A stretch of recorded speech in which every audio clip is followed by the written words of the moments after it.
పేరు ఒబ్బిన్ Janardhan Srikanth, 88వ ward Janasena party అధ్యక్షులు, విశాఖపట్నం నుంచి.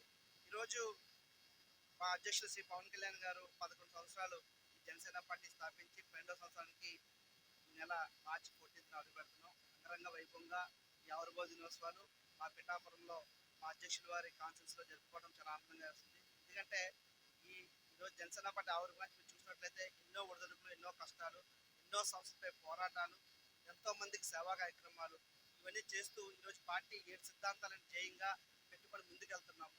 ఈరోజు ప్రజలందరూ మమ్మల్ని ఆస్వాదించి పవన్ కళ్యాణ్ గారి ఆశయ సాధనకై ఆయన సిద్ధాంతాలు నచ్చి ఈరోజు 100% స్ట్రైక్ రేట్తో 21 ఎమ్మెల్యేలను అదేవిధంగా 2 ఎంపీ సీట్లు గెలుచుకొని ఈ దేశ చరిత్రలో, దేశమే కాదు ప్రపంచ చరిత్రలో కూడా 100 స్ట్రైక్ రేట్తో పోటీ చేసిన ప్రతి దాంట్లో గెలిపొందిన రాజకీయ పార్టీ ఏదైనా ఉందంటే అది ఒక ఏకైక జనసేన పార్టీయే. అది ఒక పవన్ కళ్యాణ్ గారికే అది చెందింది. అదేవిధంగా ఈరోజు మన ఆంధ్ర రాష్ట్రం చూసుకున్నట్లయితే చాలా అభివృద్ధి జయంగా, అభివృద్ధి కోసమే ఈరోజు ఈ కూటమి ప్రభుత్వం ఏర్పడిందంటే దానికి మూల కారణం పవన్ కళ్యాణ్ గారు. ఈరోజు ఇంత అభివృద్ధి కానీ ఈ యొక్క రాష్ట్రానికి ఇంత నిధులు కానీ వస్తున్నాయంటే ఒక కారణం పవన్ కళ్యాణ్ గారు. సో ఇవన్నిటికీ కారణాలు పవన్ కళ్యాణ్ గారు. ఈరోజు పవన్ కళ్యాణ్ గారు ఒక అధికార పార్టీ కాదండి, ప్రభుత్వం ఎక్కడైనా వైఫల్యాలు ఉన్నా, ఉదాహరణకు మనము ఆ ఈరోజు రేషన్ తల్లింపులో కూడా ఒక ఉప ముఖ్యమంత్రి హోదాలో కూడా ఆయన రేషన్ బియ్యం నుంచి తల్లి వెళ్ళిపోతుంది, దీనివల్ల రాష్ట్రానికి చాలా నష్టం చేకూరుతుందని చెప్పి మాట్లాడిన ఏకైక నాయకుడు మా పవన్ కళ్యాణ్ గారు. ఈ విధంగా చూసినట్లయితే ఈరోజు మాకు అధికారంతో పాటు ప్రతిపక్ష హోదా కూడా మాకే ఇచ్చారు పవన్ కళ్యాణ్ గారు ఈరోజు ఈ ప్రజలు.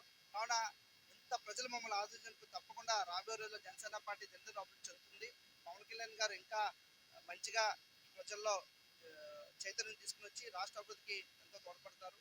తప్పకుండా మాకు ఈ జనసేన పార్టీ ఈ ఆవిర్భావ దినోత్సవం, 12వ ఆవిర్భావ దినోత్సవం చాలా ప్రాముఖ్యమైనది. చరిత్రలో ఈ యొక్క ఆవిర్భావ దినోత్సవం నవ్వుతో నా భవిష్యత్తుగా మేము జరుపుకుంటున్నాం. ఎందుకంటే ఇది మాకు ప్రత్యేకమైనది. ఈరోజు గెలుపు వచ్చింది. మొదట ఓటర్లో ఉన్నాం, పోరాటాల్లో ఉన్నాం, ఈరోజు గెలుపులో ఉన్నాం. ఇంత పవన్ కళ్యాణ్ గారిని జనసేన ప్రతి ఒక్కరికి, పిల్లలందరికీ ప్రత్యేక దినోత్సవం తెలుసుకుంటూ రండి, అందరం కలుద్దాం. పిఠాపురంలో జనసేన పార్టీ 12వ ఆవిర్భావ దినోత్సవాన్ని ఒక పండగ వాతావరణంలో జరుపుకుంటాం. జై జనసేన, జై